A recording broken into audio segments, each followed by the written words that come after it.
Oke, udah. Assalamualaikum warahmatullahi wabarakatuh.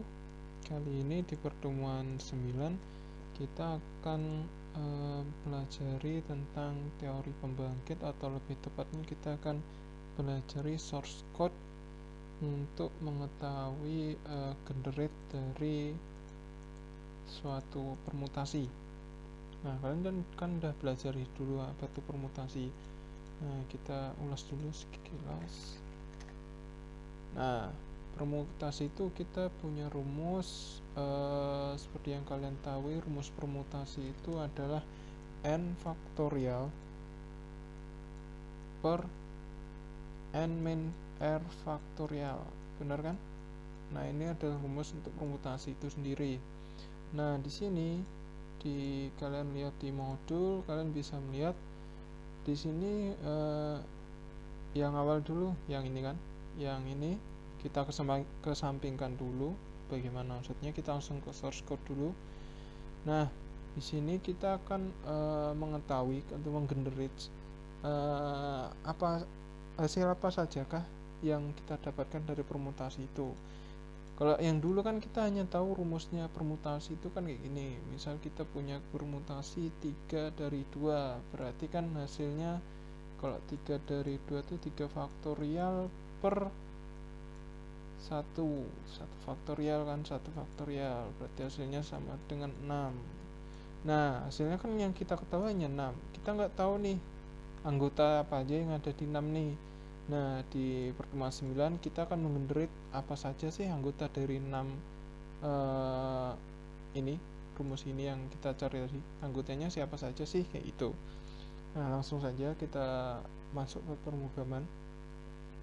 Nah, di sini kita tetap memakai yang namanya fungsi rekursif. Di sini kita pakai fungsi rekursifnya untuk menghitung faktorialnya.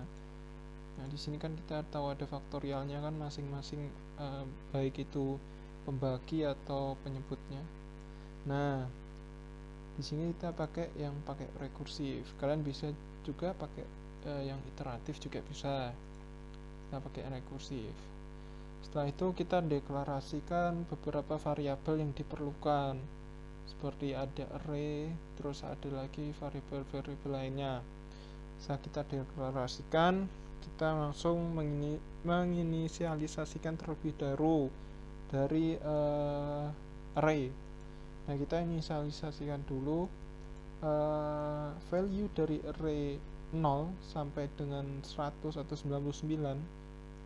Kita inisialisasikan dengan value-nya 0 agar terisi.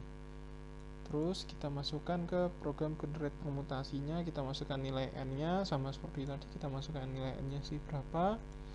Setelah kita masukkan nilai n-nya, ini di sini nilai n itu sendiri kita masukkan anggota-anggotanya siapa saja sih. Nah, maksudnya kayak gini nih. Bentar, bisa dihapus sini nih dan save. Nah, misalnya kita punya 3 anggota gitu kan.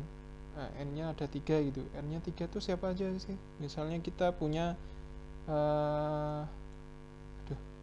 apa nih? Misalnya kita punya sorry. Mana ya? Misalnya kita punya Ali, ya kan? Ali, nama orang nih Ali, ada Bambang, kita misalkan Bambang itu, Bambang, dan satu lagi adalah Udin pakai Udi. Nah, kita punya 3 variabel di sini nih, 3n. Nah, kita di sini maksudnya n itu adalah ketiga variabel ini. Nah, jadi kita akan menginputkan 3 nilai. Tadi kan ada untuk variabel A0 nya kita masukkan misalnya Bang Ali, dan seterusnya A1 nya kita masukkan Bambang, si Bambang, terus A2 nya kita masukkan si Udin, atau bisa juga karena array mulai dari 0 berarti kan array 0, 1, dan 2 gitu kan, kita masukkan Ali, Bambang, Udin misalnya gitu kan. Nah, namun di sini yang kita masukkan adalah berupa nilai angka, bukan variabel dalam bentuk nama dan lain sebagainya. Kita misalkan angka 1, 2, dan 3 itu bisa. Jadi misalnya A0 adalah 1, atau kita sebut saja Ali gitu. Kita ini 1, dan A1 adalah 2, A2 adalah 3. Jadi ini Ali itu inisialisasinya 1, terus ini 2, terus ini adalah 3, kayak gitu. Nah, setelah kita masukkan nilai-nilai value-nya dari array itu tersendiri, kita masukkan R-nya. Berapa sih R-nya tadi? Kita coba saja masukkan R-nya 3 gitu. 3. Enggak bisa kalau 3, karena di sini ada perhitungannya. Kita masukkan 2 aja. Kita nyusun saja. Nah, kalau menurut rumus berarti kalau 3 hasilnya adalah 6 kan? 3 faktorial 3 permutasi hasilnya adalah 6. Nah, anggota 6 itu siapa saja sih? Tadi kan ada kita sebutin 1 tuh nilainya adalah Ali. Terus nomor 2 adalah si Bambang. Terus nomor 3 adalah si Udin. Nah, kita masukin di sini permutasi pakai rumus. P kita misalin dari faktorial mana cara cepatnya. Kalian kok pengen tahu Kak ini gimana sih? Kan ini function, kita harus tahu functionnya di mana. Kita klik aja CTRL tahan, terus habis itu kita klik ini. Kan ada kayak malah jadi tangan nih, ditahan ya CTRL-nya, terus habis itu kita klik. Nah, dia langsung menuju ke function yang kalian klik. Kembali lagi tadi mana nih? Nah, kita faktorialkan n-nya. N-nya tadi kan ada 3 kan? Ada Ali, Udin, dan Bambang. Terus yang n sendiri yang adalah yang bawah ini. Kalau rumus faktorial kan n faktorial, rumus permutasi adalah n faktorial n min r faktorial. Nah, yang n ini adalah yang bawah ini, rumus yang bawah ini. Kita juga bisa masukinnya ke function faktorial kayak gitu, dengan rumus dikurangin. Mana tadi? Mana?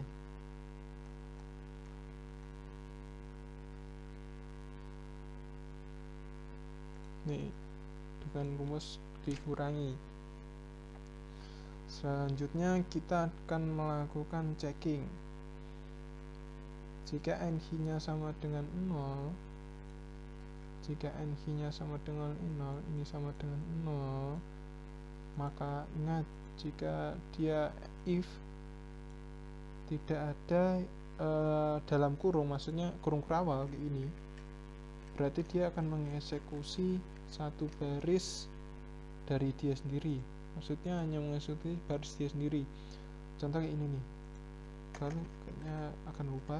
Contoh kayak ini for i 1, terus habis itu i kurang dari 2 dan i adalah plus. Nah, ketika dia nggak punya kurung kerawal, yang akan dieksekusi adalah yang ini saja, kayak gitu, hanya satu baris saja. Diingat, ketika dia tidak pakai kurung kerawal, dia akan mengeksekusi satu baris saja. Jadi yang dieksekusi adalah ini. Jika NH-nya sama dengan 0, maka masukkan NH sama dengan 1. Itu. Setelah itu kita masukkan max-nya. P dikurangi NG. Max itu apa sih? Dari perhitungan ini loh. Nah, perhitungan ini kan P yang ini dibagi dengan NG yang ini dibagi dengan yang ini. Oke. Setelah itu kita tahu hasilnya dari max itu sendiri berapa. Contoh langsung contoh aja ya, kayak gini. Misalnya kita masukin sama kayak tadi, n nya adalah 3, ada Ali, Udin, dan Bambang. Kita masukin dia permisalannya, Ali itu kita nomorin 1,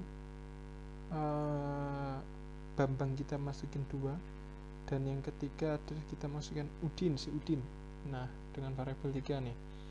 Nah, kita masukin nilai R-nya berapa sih? Kita masukin contohnya 2 aja. Nah, hasilnya adalah 6, sama kayak tadi yang kucontohin adalah 6 hasilnya. Permutasi untuk 3 dari 2. Permutasi 3 dari 2. Nah, generate tuh kayak ini nih. Apa tuh? Formasi-formasi apa yang dibentuk oleh dia, ada 1, 2, 1, 3, 2, 1, 2, 3, 3, 1, dan 3, 2 kayak gitu. Jadi di sini ada Ali dan Bambang, si Bambang, terus ada Ali dan si Udin, terus ada dan lain sebagainya kayak gitu. Kita misalkan dengan angka gitu. Nah, kalau yang ini tadi berdasarkan rumus yang tadi untuk mencari permutasi. Sekarang yang bawahnya adalah fungsi generate, atau kita mencari yang namanya generate tadi loh. 1, 2, 3, 2. Nah, kita mencari yang ininya nih dari rumus ini nih. Nah, ini. Nah, di sini ada rumus-rumus yang sangat apa ya? Dalam, maksudnya dalam itu apa? Di sini ada for di dalam for, while di dalam while, dan seterusnya. Nah, di sini kalian harus juga memperhatikan dia pakai printf. Printf. Sebelumnya kalian udah terangin cout kan. Nah, printf itu terdapat di C. Sama sih, bisa dipanggil di C++. Ini agak berantakan, dirapikan terlebih dahulu.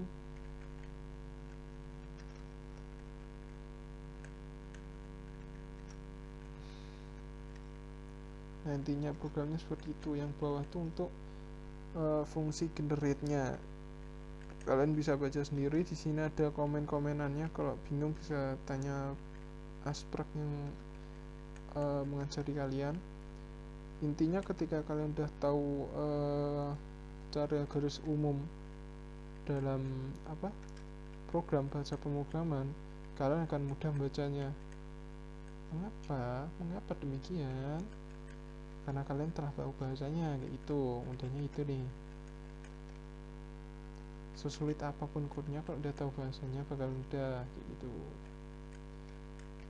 Hanya butuh pemahaman beberapa waktu saja. Apalagi program udah selesai, tinggal ngertiin lah. Kita masukin dulu di sini nih. Ini kita pakai printf. Ini codingan yang di modul nih kalau kita lihat codingan di modul, kita pakai codingan yang di modul. Nah, ini kalian bisa copy dan sebagainya atau diketik sendiri bisa. Nah, di sini kita pakai Odyssey. Kenapa sih kak? Kita nurut modul saja. Kalian ganti cout juga bisa kalian ganti cout bisa. Misalnya cout ini maksudnya gimana sih kak sih? Nah, ini sih maksudnya dia adalah kalau nggak salah integer ya, default integer ya. Nah, di sini dia deklarasiin no. No ini masuk ke sini, ke ini nih. Maksudnya apa sih? Jadi kalau dia di situ bisa kayak gini, kayak apa ya? Penamaan awal kayak gitu. Di Python juga ada kayak gini. Jadi misal %d. Nah, %d misalnya nilainya defaultnya kan integer gitu ya. %d kan bisa lihat di internet. Sorry kalau salah, %d itu apa? Kalau nggak salah integer ya. Nah, %d itu apa? Nilainya adalah dari array AI kayak gitu. Misal kak kalau ada 2 nilai gimana? Ya tinggal tulis saja, tambah sini misalnya %f. F itu apa? Float. Nah, inisialisasinya apa di sini? Misal A, E, B, I itu. Jadi nilai AI di sini akan masuk di sini, dan nilai float ini akan masuk, nilai B ini akan dimasukin %float sini. Jadi dia terurut. Kalian bisa lihat di internet lah, banyak itu. Nah, kita masuk sini untuk printf ini untuk penomorannya. Ya ini nih. Nah, ini. Terus yang di bawah ini adalah logika untuk kalian menaruh nilai-nilai dari ini nih.